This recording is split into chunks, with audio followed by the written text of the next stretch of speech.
В целях обеспечения сохранности бюллетеней и прозрачности выборов в период 3 дней голосования избирательные комиссии будут оснащены камерами видеонаблюдения. В избирательной комиссии номер 13 свой выбор 17, 18 и 19 сентября сделают более 2000 человек. У 13-й центральной города Кызыла установлено видеонаблюдение. Так, они работают круглосуточно. По словам заместителя председателя территориальной избирательной комиссии Кызыла Марианы Кыргыз, каждый избирательный участок оборудован 2 камерами. Ракурс их такой, что охватывает именно то место, где избиратели берут бюллетени, опускают в ящики.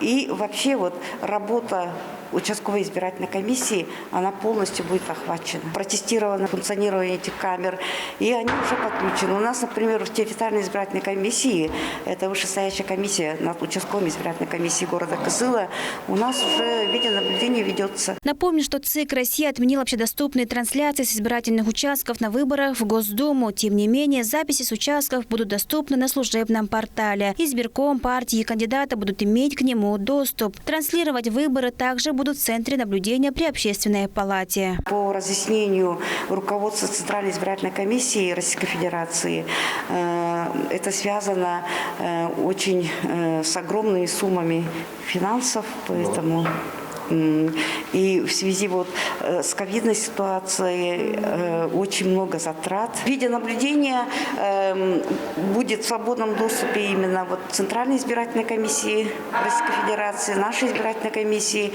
и в Общественной палате. Работу участковых избирательных комиссий в режиме реального времени с помощью видеонаблюдения будут контролировать и в Центральной избирательной комиссии России. Айраса Чайхан Донгак, Миран Эргит, Тува 24.